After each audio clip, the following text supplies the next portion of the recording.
Welcome to the All Financial Hour podcast with Steve All. You know, lately the inflation numbers have been coming in a little bit hotter than expected, and that might delay interest cuts that Wall Street's been predicting to begin at mid-year. Here's former Fed Governor Frederic Mishkin on CNBC. The bottom line here is that the economy's hit a point where, in fact, it's good news in some sense, but the Fed has to do its job. And in fact, the Fed has always said they would risk a recession in order to get inflation under control. And I think that's the right thing for them to do. They have to be tough. Unfortunately, the progress that was being made has seemed to stall. And sometimes you got to say tough noogies. That's just the way life sometimes is. I don't think this is unusual for the Fed to have to deal with these kind of issues. But I think the bottom line now is they're going to stay the course, and they're going to signal they're going to stay the course unless things start to get a lot better. Interesting there. And tough noogies, that's another way to say it, right, Steve?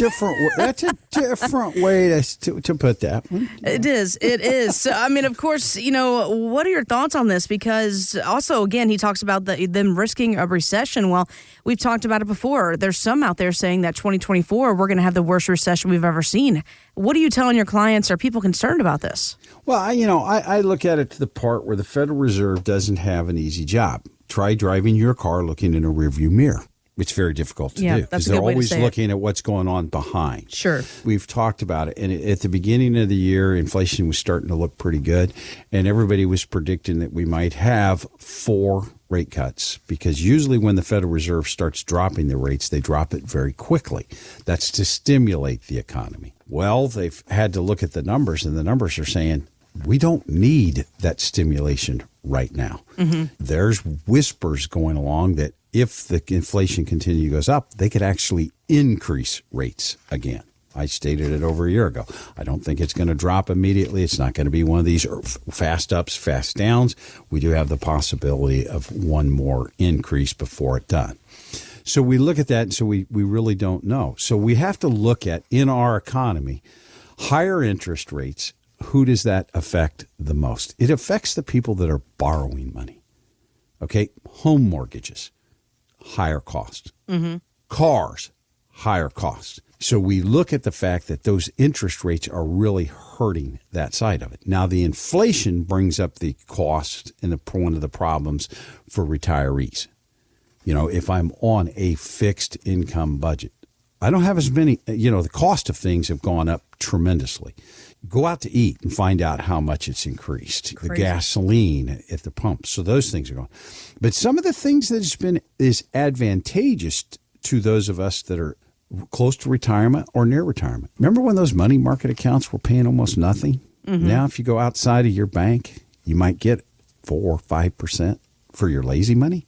So that has increased. Now, those higher payments for that interest has never kept up with inflation, but we feel better when it happens. The other thing that gets helped tremendously when we have high interest rates like this are insurance companies. You know, a lot of people bought annuities. What for? Protection. They want asset protection. They don't want to take a loss in the market when the market goes down. So the floor is 0. For that floor of 0, they have things that reduce or hold back the amount of income that you can make from it. Caps, spreads, stuff like that. Well, what's happened when interest rates gone up? Those caps and spreads have increased. Mm-hmm. We've got the availability to have better returns on those things. So we have done for our clients and for some other people to look at it and say, that annuity that you bought 3 to 5 years ago, could it be replaced and bring you, 1, better growth potential, 2, if you bought it for income, a higher guaranteed income? You know, yes, you would have to accept a longer surrender charge if you made the decision to, quote, do it. But if it's a long-term deal, that's not as big of a thing to look at. We would need to sit down, look at the annuity that you currently have, and would it make sense for you to go ahead and move that annuity out, possibly buy a new one, so that you could have the advantages of the higher interest rates that we have right now. So if you have an annuity that's 3 to 5 years old or older, give us a call now. Ask for that annuity x-ray. Let's look at it and see if the tool that you already have might be able to be improved because of the fact interest rates are higher today. A Social Security break-even age is that point of your life at which, the dollar value of claiming benefits later surpasses the value of taking them early. Many use this calculation to decide when to take Social Security. But an article on CNBC warns that you should think twice about break-even ages if you're married. So, Steve, do you agree with this? And what kind of scenarios do you run for your clients? Well, I agree with it 100%. It's very simple to take a single person, but it's very difficult because there are so many different ways. There's a 9 years, I can start at 62 or wait till I'm 70. So there are a lot of different scenarios when you put two people involved with it. So it is harder to do a break-even analysis when it comes down to a married couple. So I do agree with that on the article because of the fact that I think you have to look at that survivor benefit, because that's the benefit that will go on once one of the two in a married couple passes away. The higher amount fairly well stays. So we look at that. And then, the scenarios that we run. We have a Social Security optimization that we do for a lot of the people, different filing strategies, when to file, where it's at. A kind of a rule of thumb that I look at, the lower of the two, file when you have the availability to take Social Security. You can't have earnings and take Social Security. And so we did it for Sally and Larry. They came into the office. So we looked at it. Larry wasn't going to retire until he's 70. Sally hadn't worked outside the home, for many years. So we looked at it and we said, let's go ahead and turn on Sally's Social Security at 62. And then the question was, well, are we going to take a lower benefit? And I said, yeah, you will. I said, but when Larry turns his on at age 70, you're going to get that spousal bump. It will be reduced because she started early, but it will increase the amount once Larry files. And then when either of the two of you all pass away, the higher amount of Larry's Social Security will stay. So those are the situations that we look at. But that optimization, we got to do a full analysis, because I can't look at it and say, Mr. and Mrs. Smith, I think you need to delay taking your Social Security if I don't know what assets you have to assist you during the time frame that you're delaying taking the Social Security. So we can't do it in a vacuum. Give us a call now. Ask for the Social Security optimization. Allow us the opportunity to help you decide when would be the best time for you to take Social Security. This is an interesting true story from Texas, Steve, where a couple, they got hit with a $231 speeding ticket just 26 days away from their wedding. So what do? Well, you include that expense in the cash fund on your online wedding registry. That's exactly what they did. Obviously, this was, an unexpected cost leading up to their nuptials. And in retirement, we're going to face some unexpected costs as well. How do you factor that in? I think those are the things that a lot of people really don't think about when they just look at it and say, okay, my income's X, my expenses are Y, my pension and my Social Security are going to cover that. So they don't look really beyond that. The big thing that I think is inflation. Most people don't think about what that inflation. 5 years ago, nobody thought about it because it was very non-existent. Today, everybody thinks about it because it's got things done. The other things that you have to pick out, what about a long-term care exposure or caregiving? What if we have to take somebody from those? What about those vehicles? Those vehicles aren't going to last forever. Have we thought about what we're going to have to do when we replace those? Am I the kind of person that buys a car and drives it for 2 years and gets a new one?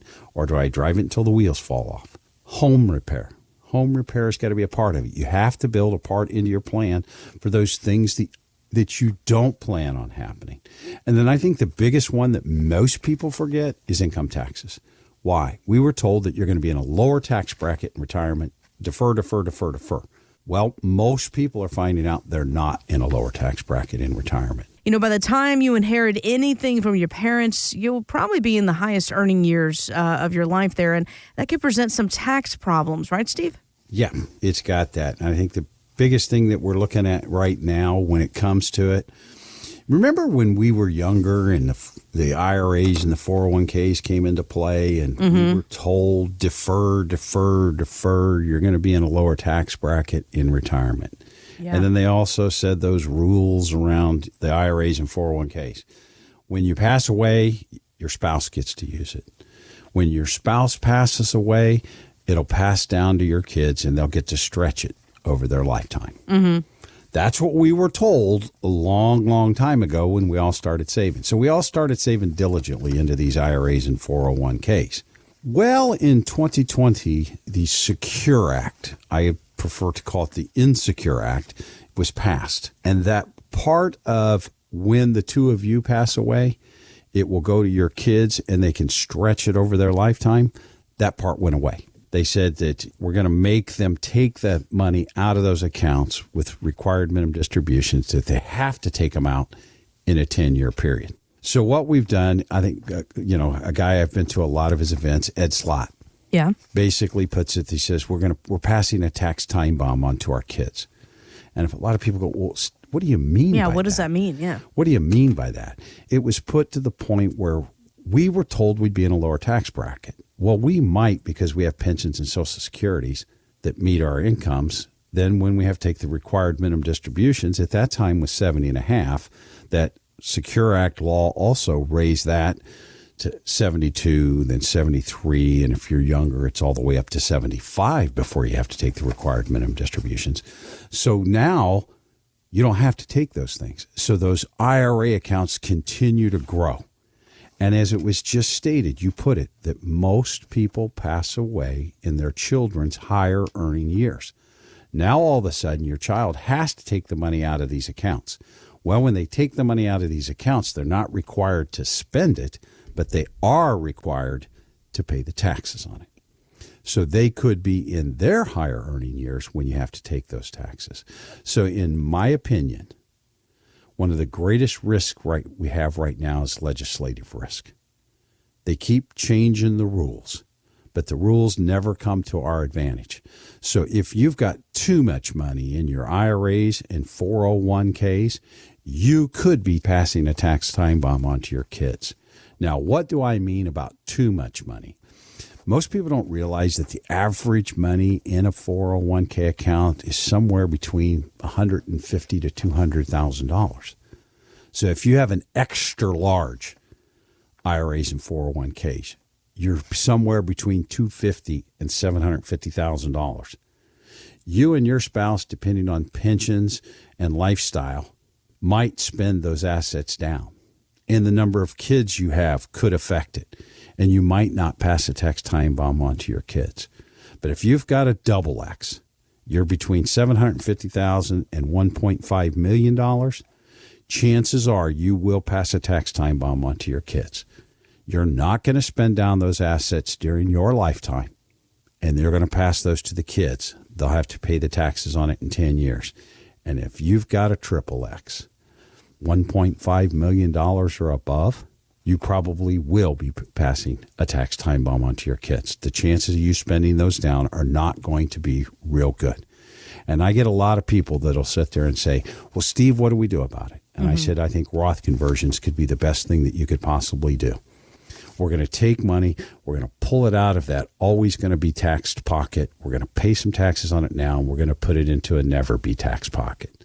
Now, our kids will still only have 10 years to get it out of there, but it'll be growing tax-free for 10 years after we're gone.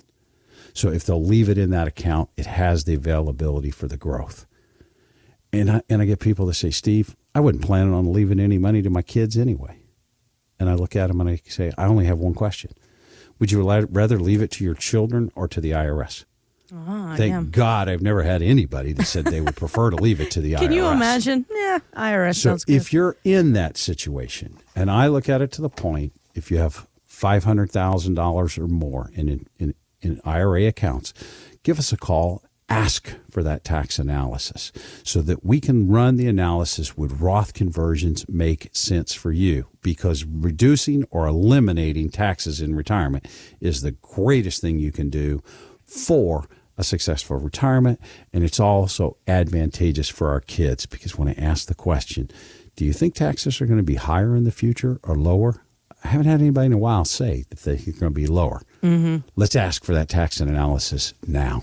When Warren Buffett was asked by CNBC if he had a simple cure for the U.S. deficit, here's what he said. I can end the deficit in 5 minutes. You just pass a law that says that anytime there's a deficit of more than 3% of GDP, all sitting members of Congress are ineligible for re-election.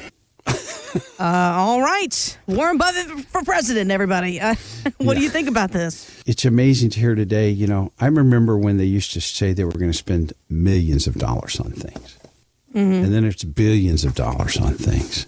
And now it's trillions of dollars of things of what we're going to spend our money on.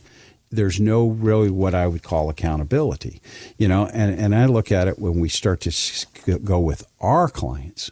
How do I feel that we're kind of accountable to our clients? I look at myself more as a financial planner. Yes, we do investments. We do them all. We do investments. We do insurance. We do annuities. We do a lot of things, tax planning, do the things for people. So we do a lot of that. And I look at it to the point of sitting here saying, how are we advantageous to our clients? And I look at what does that all include? I believe that everybody out there should have a tax strategy. You know, we've talked about it just a minute ago. Reducing or eliminating taxes is the best thing that you can do. One of the biggest questions that I get asked is, how am I going to replace my paycheck? Income generation. How am I going to get my income? Social Security optimization. How do I get the most out of Social Security that I possibly can? Without it being, we're both just going to wait till I'm 70. How do we optimize that? What about estate planning? Legacy planning. If you thought about how you're going to pass those assets on to your kids, I says the worst thing I hate hearing in my life is when the children come in and you hear, I can't believe mom and dad had this much money. Why didn't they do more? Let's look at this and put it to the point of saying, what could you do that you want to do? What's your bucket list? What's retirement look like for you? I believe the investment process should be based on need, not greed. What do I mean by that? We have tactical models that will move defensive. We have aggressive stock models for those that are more aggressive. I don't think it's great for all of your portfolio, but I think a portion of your portfolio, you can do what go from there with it. So the idea around of it is having not just one thing fits all, is bringing the people in and building these for each and every one of them. Because folks, retirement is just not about rate of return. It's just not about rates of return. What am I going to get for the assets that I have? Being able to protect the assets is very important. Losses early in your retirement years can cause a lot of problems. So protection is the thing that we can look at early in your retirement years. Thanks for listening to the All Financial Hour podcast. Insurance products are offered through the insurance business All Insurance Group, LLC, AIG. All Financial Group, LLC is an investment advisory practice that offers products and services through Impact Partnership Wealth, LLC, IPW, a registered investment advisor. IPW does not offer insurance products. The insurance products offered by All Insurance Group, LLC, AIG are not subject to investment advisor requirements. IPW and All Insurance Group, LLC, AIG are not affiliated companies. Investing involves risk, including the potential loss of principal. Any references to protection, safety, or lifetime income generally refer to fixed insurance products, never securities or investments. Insurance guarantees are backed by the financial strength and claims-paying abilities of the issuing carrier. This radio show is intended for informational purposes only. It is not intended to be used as the sole basis for financial decisions, nor should it be construed as advice designed to meet the particular needs of an individual's situation. All Financial Group, LLC is not permitted to offer, and no statement made during this show shall constitute tax or legal advice. Our firm is not affiliated with or endorsed by the U.S. government or any governmental agency. The information and opinions contained herein provided by third parties have been obtained from sources believed to be reliable, but accuracy and completeness cannot be guaranteed by All Financial Group, LLC.